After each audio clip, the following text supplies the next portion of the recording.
This is Sarah, Erin, Brianna, and Joe. And thanks for popping by MeaningFueled, where we take your problems of practice, your pops, and have a meaning-fueled discussion about where they come from and where do we go from there. we are four longtime educators bringing our diverse experiences to the table. We're harnessing all the energy of popping into your teacher bestie's classroom and bringing it straight to your ears. let's get poppin' with today's problem of practice. It's the age-old story of middle school, except now you're in the professional setting. You walk into the opening day meeting at a brand new school, and then you see them. The teacher cliques. They carpooled. They're sitting together. They're planning their lunch order, and they are not looking for any new members to their little group. As a new person, where do you belong? And how can you find your place in the wild, wild west of teacher cliques? Oh, okay. Well, let's start. Who's felt like they've been on the outside looking into a teacher clique? I mean, many times.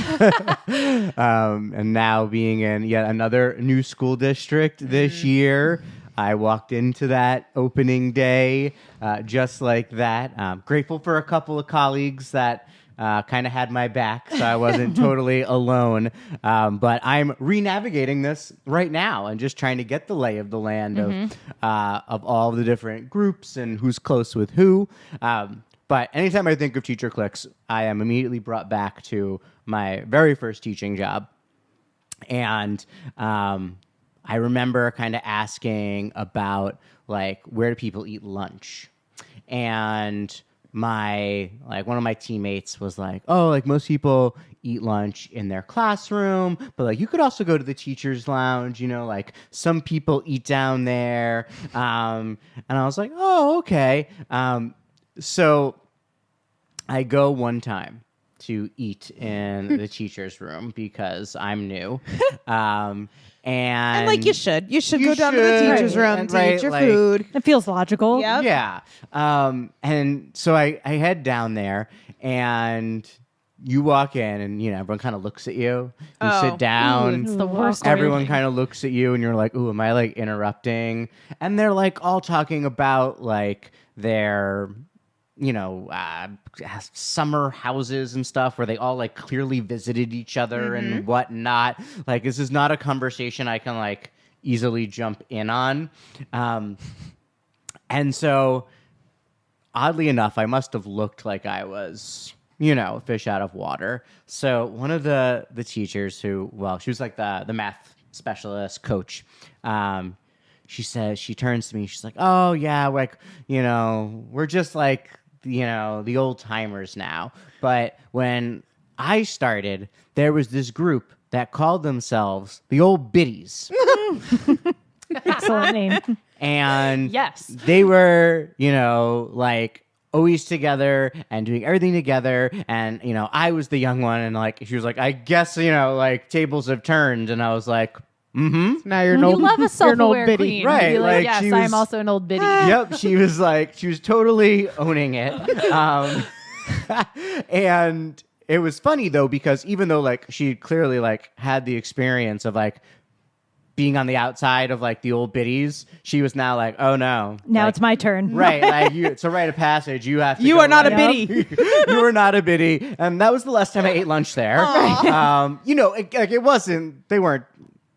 We were of a different generation, Sure. Right. And it just, it wasn't for me. But you know, it was just so funny that she had that like, oh yeah, there was these old biddies, and then like realized she was now the old biddy. She's like, I've been allowed into the clique now. Right. And I will rue the Mine day. now, and I love Exactly. it. I also had this experience, a little different though. I bounced around grade levels for a while, and at one point I joined a new team, and they were a very established team. Like, team is the right word for them. They had been together teaching the same grade level for at least 10 years, and I came on in this like new fourth wheel. And because they had been so like entrenched in their lives together at school, they became entrenched in each other's lives outside of school. They were fixtures in each other's lives. Their kids called them aunties, and like I was simply the girl down the hall who didn't know anything. So I was left out of conversations that ranged from like, where are we going to order lunch on Friday to like, what are we doing for morning work tomorrow? I'll make copies for everyone except for Sarah. Like, Yep. I never felt like it was an intentional leaving me out. It always felt more like this is how it's always been. And you're like shoved off over there kind of a person until one day, our school did like weekly breakfasts where a team of teachers would bring in food for everybody. And one year we did it like based on our teams. And then one year we did it not based on teams. It was like just random. This year we like go down to the teacher's room, see the like new teams for breakfast.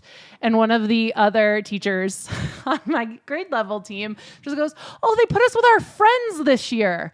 And I looked at the list and the three of them are together and I am not. And I just thought like, oh. Thanks for saying the quiet part out loud. To be fair, you and I were on that team together because we were friends. To be fair, we were with our friends. They did do it by friends. They did do it by friends, but like, it was like year 3 of me being on this team now. And for that to still be the like thought first was like so heartbreaking when I had been like feeling like I tried to fit in so much that like, I was like, I don't know what to do here. But I mean, a breakfast schedule that almost acknowledges the teacher cliques within the building is kind of savage. Yes.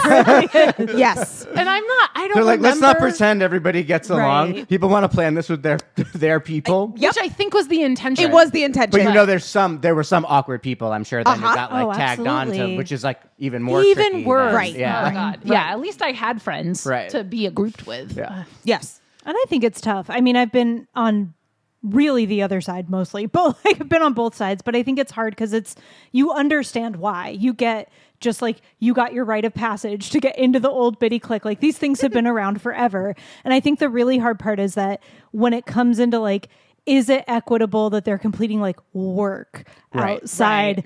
Like, sure, be friends, text about your kids, text about everything Oh, yeah. else. I was not looking to go to anybody's like second birthday Yeah. party. No, that's- You know, No like I don't thanks. need that invite, but it is really hard when it seeps. I think the line gets blurred really easily and then it gets really hard. So I've definitely been on the other side where it seeped into like, they've all communicated about like the photo schedule that went out. And now my kids are getting their photos taken after gym class where like the worst they are photo slot. red and sweaty. And now like most of my class needs retakes because their parents are like, what happened to you? Like, we looked just so adorable this morning. Nope. Like, Because and it it's happened all- in the one group text that you weren't in. Right, Right. it happens when I Right. wasn't there, Yeah. right? Or that like they all like drafted field trip chaperone people behind the scenes and you weren't there for it, right? Whether or not they come in early, it's a text, it's a something, but it's just you're not included on the communication.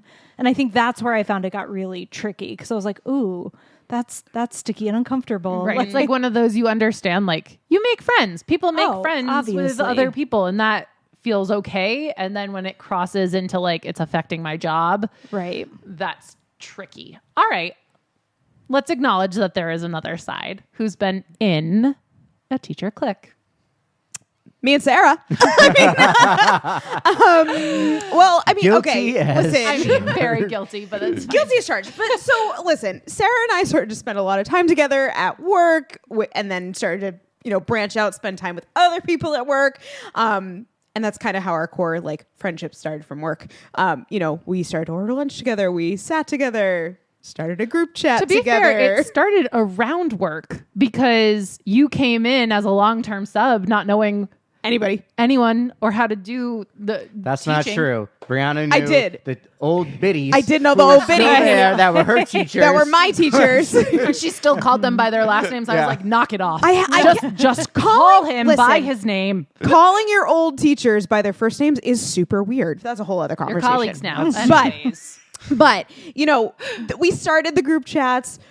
We started to hang out outside of work, and these people became like my real life friends rather than just my work friends. We go to the pre-party together to then Before the holiday holiday party. party, and then have the post debrief party afterward and spend time with each other's spouses. And, it was about, just being around our friends and And I think what saves us is that we didn't really cross into work. Like when we were first getting to be friends, it was very work related, but like the other people on our team were always invited. They were always a part of that. When we were more like we are now, like we taught different things. So it didn't cross that kind of more professional line. Right. Sarah had like moved up to 3rd grade, and I would like stand at her door in the morning and like have a conversation, and then it was like, oh, I'm inside the classroom now, and I was like, oh, I'd go sit for 5 minutes, and that's really how our friendship started. Yeah, but then like, and there's a kindergarten teacher and a 1st grade teacher. Like, it's not. I think it's different. I mean, do we sit together at staff meetings? Yes.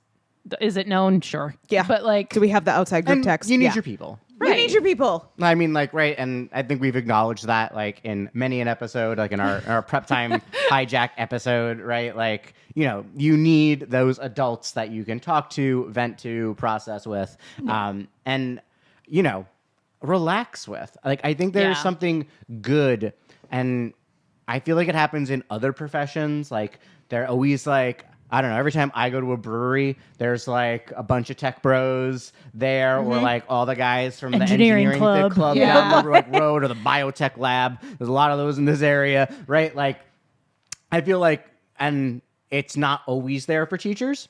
So I'll say at one of my schools, we had a book club. Yeah, what'd you read? We read great things like The Life and Times of Jack Daniels, The Voyages of Captain Morgan. Nice. You know, just some classics, you know, that everyone should enjoy. And we'd send out an email, and it would say, oh, you know, book club's going to meet this Friday, because like at the local brewery, right? Like, and you know, hope everyone was able to catch up, you know, and we thought it was like a pretty wide net of like the people who would come, like the people that we talked to, but like it would always say like invite anybody else who wants to come, but the email only went to like certain people, because like you can't like advertise drinking on like your school email. What? You know, that's why we were like codenamed book club anyway, right?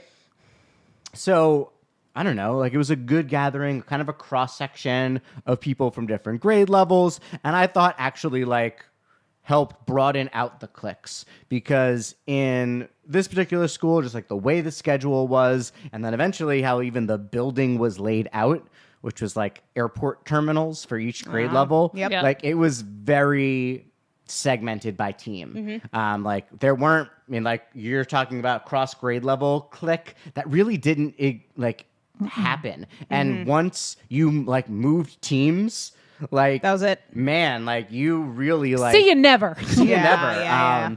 And so it was actually really nice, I thought, until I found out.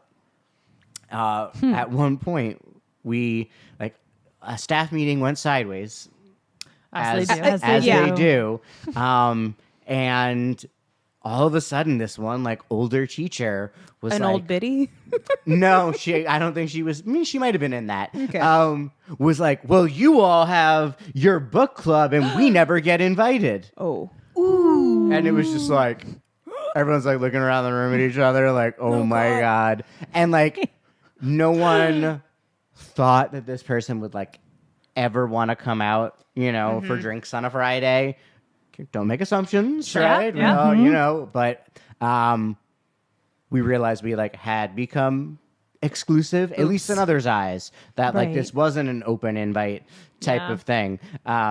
Which brings up a hilarious side story, which is one day we were meeting for book club, and the superintendent walks in For your book club, boy. with one of the principals. Like they were going out for drinks. Nice. They were having their own book club. And, that was so awkward, That's and she so like immediately uncomfortable. turned around and left. Oh yeah, you would, as you would. We kind of felt bad because No, but- you established your domain. Yeah. That's how we, you know. So This we is were our in we place. were in a clique without really knowing we were in a clique. Yeah. Right. And it, I guess from the other people's perceptions of Yeah. it was that it was more exclusive. Well, isn't that the nature of cliques? Like they're Right. naturally exclusive, you know? And that's the hard part. You guys spanned across grade levels. The perception from other people may have been that you're like, you know, mean girl style plastics of like walking Right. down the hall. Oh no, I coordinated think and all I that. absolutely think people thought that. Yeah. Right. Uh-huh. I'm no longer at that school, but like that's But even though that's definitely a not your prevailing feeling notion. inside of it, that could be, you know, the perception from the outside. Because I do think naturally some of them start from like you are just coworkers and like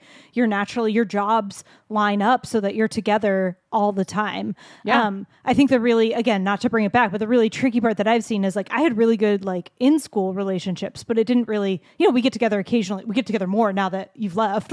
Yeah. That makes a lot of difference. But I think it's really that it kept, you know, we'd know about each other's lives, but it kept mostly inside of school. It's not like we really saw each other for a ton of things, but I think I've seen it before where that relationship, when it crosses the line, then clouded your professional judgment in school. So I've seen that happen to other people where like they're hesitant to make a decision or they, This is going to affect their personal friendship. right, because it's going to affect Right. their Yeah. personal And like friendship and sometimes they we need know to it. do things in a professional capacity that make Absolutely. other people upset. Yes. Especially like if it's the right thing to do for kids. Yep. But like, And it's it created ends that up- barrier right, where it they're ends like, up "Ooh, I don't know if exposing- I'm the one who right. can do this, but I have to be." You know, Right. and that's where they get really, really tricky. Like, I would even see it like in placement meetings. Yeah. Oh, that's Right. Yeah. so Like, difficult. Those I are mean, tough conversations Before like already. right, and it I'm going to say this, like placement should be blind. Yes. You shouldn't know whose class is whose, because then this comes in like tenfold, right?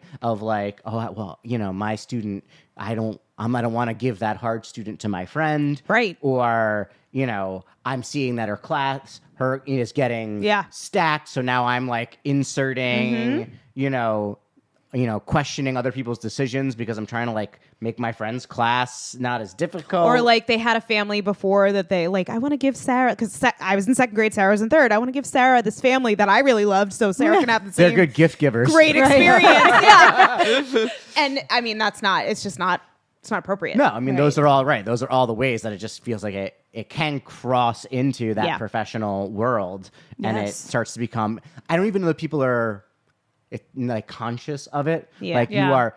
If you're in that placement meeting and you know that's Sarah's class, there's some like subconscious, right? Like 100%. bias that is playing in that you may not even be aware of. Yes. But kind of comes from this very deep, And it, you know, I mean, bond. it comes from like this very strange, like they can handle this or they can't handle this place too. That like, it's just not nice. No. But when we think about like why we are making these cliques, like it's been a pretty universal experience for us, no matter what school we're in. And when we think about it, it's like finding that decompress button, like Joe was saying. Like you need people who you can feel comfortable around and say this to. So like, I'm not saying that we should eliminate teacher cliques, but I think we do need to acknowledge like our new teacher from our pop. They have to navigate these cliques and find their way in a new school. And that happens to all of us, no matter where we are in our careers, you know? So how do we lessen the mean girls feels and give some advice to this teacher who really needs our help here? So, I mean, this is going to be funny now coming from me because I am in this situation right now, and I don't know that I'm following this advice as much as Listen, sometimes you just got to hear yourself say it. that's right. So I'm Gotta hear I'm yourself saying say it right now to manifest it Manifest for it. myself. There it is. Right. And so with that said, like I do think that new teacher or new to that building district person, like you do have to try to put yourself out there. There can be that inclination to just stay in your room, you know, and wait for it to come to you, and it's not going to. As awkward as it is, you need to go sit in that, you know, lunchroom like I did way back when, before realizing those weren't my people. But at least I knew then, Yeah. right? Like, Yeah. because You tried. I You tried. I put myself there. I feel like you should go to faculty meetings and like sit with a different group of people each time. The administration will love you for that. Well, Oh my yeah, God. I mean, like, and especially, but that's why they do that. Right. Yeah. Yeah. Mix people up. and like especially, you know, like if you're a grade level teacher and you're not super clicking with your team, like always just sitting with them is not going to help you find the people in the building you will click with. Right. You know, or if you're in a role like mine where I'm not assigned to a particular grade level and there isn't like a natural, you know, team for me to be a part of, I've got to kind of be a free agent and make those moves. It's been a couple weeks, you know, now into the school year, and you know, every time you're just trying to like overcome the anxiety because it's there and it's real and the awkwardness is there. I feel like I've been the most awkward human being, like, because you know who you really are, and then you're like, oh my God, that was another super awkward interaction with that Who's this person. weirdo Who's that inhibiting my weirdo? body? But you can't let that deter you. Like, I have to keep pushing Yeah, you have past to that keep going. uncomfortable feeling, knowing that like eventually I will find my people.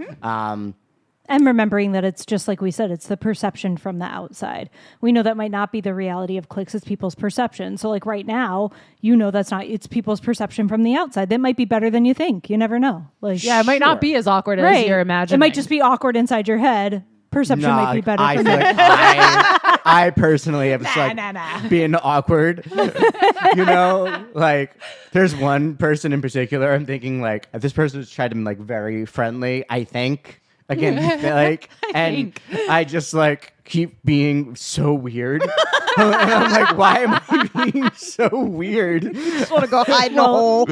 Yours almost segues into my advice of like be upfront and honest. Like, Okay. I'm being weird right now. Right, acknowledge like that you're walking into this situation. Like, You're hey, I'm awkward. I'm new. No, more like I'm new here. I'm just trying to navigate. I Like, promise this awkward will go away eventually. I'm Right. much more normal than I'm letting on promise, I right now. swear. No, but I think it really is. I had the same thing. You just kind of acknowledge, like, I'm new here. I'm just trying to figure it out, right? Or I've always tried to be like, hey, I know you guys have been together for a long time, right? And I'm sure you're friends outside of school. Like, it's not a condescending way. It's literally just saying, like, that's where we're at. And, oh, hey, I'm just wondering if, like, does anybody ever get together for stuff outside of here? Or, like, do people do things? I was going to say, Like- you kind of have to put yourself But it out is. into You that kind of have to awkward say it and be space. honest and be Can like, I hey, come I'm to just the book wondering, club? right? Right. Like, because most of the time, if you're genuine about it, like if people are going to hide it, then you'll read it and be like, yeah, all right, Yeah. they're hiding it. I'll try another spot. Just gonna go sit over here now. Right. But at least you did it and at least Yeah. you knew. I was Yeah. going to say that naming conversation is like so tricky, but like once it's out there, it's out there. Right. And it feels like it feels so hard in the moment, but it does kind of open. And up. sometimes you kind of for remind better. other people, like, oh, yeah, you are new here. I didn't think about how that would feel. Like, Right. We all ordered lunch and didn't remember to ask you, and like Right. maybe next time we'll ask We'll you. ask you, because 'cause you it's a named little it awkward. now Right, that, right, like, right. yeah. Right. I think starting new can also be beneficial because you likely will have other people that are starting new with you. Yep. And so you kind of like I remember being in my first year, and even though it was the school I went to and I knew people, I also was brand new and started with new people. So I was like, hey, let's go sit over new here together. together. Let's Yeah. be new together, and you know, give yourselves a great way to like bond in that way. Trauma bonding, I don't know, starting who are in similar shoes than you. And then also, like, I think you can also be the one to be like, hey, do you want to go to book club on Fridays? And kind of start that way too, or be like, who is going to book club Fridays? And if people are going, go too. You should also go. Like, Yeah. even if Right. you think it's going to be like a set group of people, if they are opening it up, Right. Yeah. go. You Invite- should yeah. go. And sometimes you can start stuff too. Yeah. You know, Yes. you could try to start your own little club or your Exactly. own little book club or doing something that gets you Yeah. out there. Like I know one of our schools does like sports things too. Like there's like you get to pick and they invite everyone in. Now not Like everyone pick up basketball. pick Right. up- No. I mean, even like selecting like based on the NFL or based on the NBA, like you know, pools, pools and yeah. stuff. But it gives people something to talk about. But They're isn't like, there, oh, like, a hey, did pickup you win? Like, something at your and there district? there used to be a Yeah. pickup basketball game that people were like generically. kind of a clique. It was kind of a clique. was But they did open. technically say it was open. And so I bet if you are that went, person, you could if get you into went, you could get their, in. their group. Yeah. I was terrible at basketball. That never happened. Yeah. But I could pick basketball teams. Sure, that Yeah, was there great. you go. But it had a place to start a conversation. You know, Right. You're like, With someone hey, that did you you see the don't game? normally talk Right. You're to. like, did you Yeah. see the game this weekend? We're in How this did your pool bracket together. do? Right. Right. We Right. started that with the show Survivor. That happened a couple years ago at our school. that's where, fun. Like, people were like all watching Survivor and wanted to Right. talk about it at the lunch table. fun. Yeah. Yes, that would make me watch. Well, I guess on that note, like if you're listening to this and you're like, I would want to peel my skin off before I join a pickup basketball team with my coworkers, like that's okay too. If you're like, I got my people outside of work, I don't need these like groups inside work. One, I'd argue that you do need people at work. You do. Because you're there for so much, and like only other teachers can understand the lives of teachers as deeply as you need. But two, like that's fine. It's also fine to, Come really in, do your stuff, have the leave. line. Right. Yeah, I feel like one of like the teacher cliques I was in was like a very close grade level team, but like Erin said, it was like a school only. Yeah. Right. know, Like we at didn't- school, I had people. Yeah. I didn't need to We go weren't- do No. stuff outside. And that's okay too. No, I was nobody's auntie. You know. And that's okay. And And that's no, good. and it was Like, fine. you don't Right. need Yeah, that it with was fine. No. everybody. And then I'm going to give advice now to the people like Brianna and I who Clique queens. you're in a group, and you're in a group. We know we're in a group. Yeah. Like, Yeah. We acknowledge it. be as welcoming and open to new people as you can. You have to lose as much of the exclusivity as possible, especially around like school things. If you're going to go get dinner before like open house night, like open that up. That does not Yeah. need to be Yeah. your small group. Yes. So like be as welcoming as you can. New people can always add to the party. And then second is really like Erin was saying before, you have to be professional. The school stuff needs to be separate from the non-school stuff. So having the group that is definitely friends, cool. Keep that. But that's not school stuff. The school stuff boundary does not get crossed there, because then you kind of And save you gotta yourself. call each other out on it. Right. Yes. You gotta say like, hey, Sarah, you put that in an email to the whole team. Yes. Like when someone puts it in the group text at night, Yeah. it's like, what are we doing for this tomorrow? Right. And you need to be aware that like somebody's not on that. Right. Whether Right. it's another team member, whether it's a special educator, Right. Yep. like someone needs to like say like, let's move this conversation back into the professional realm, because the group text is leaving folks off of that. Yep. Yeah. And I mean, like holding yourself accountable that way and apologizing when you do make a mistake, because you're gonna make mistakes, Yeah. and that's Happens. okay. Just being honest about that. So I think that's all of our advice. Anybody got any? Good luck. Yeah. Like if you're new like me this year, If you're brand new or just in a brand new place. We hear you. it is a challenge, and it might not happen instantly. I think that's the other thing to Yeah. acknowledge. Yeah. Like, I think it could take I could time to argue it find your never people. happens instantly. It happens, over time. Yeah. Yeah. Right. Great. All right. Well, thank you for popping by MeaningFueled today. Remember, we're here for you anytime. Our door is always open. You can visit our website at getmeaningfueled.com for ideas or inspiration to bring to your classroom. Follow us at Get Meaning Fueled on Instagram, TikTok, Blue Skies, and Threads, and just Meaning Fueled on Facebook. You can share your thoughts about this week's POP by commenting on our post on social media, or by finding the full-length episode over on YouTube. And remember, you can send us your own problems for us to discuss with a DM or at getmeaningfueled@gmail.com.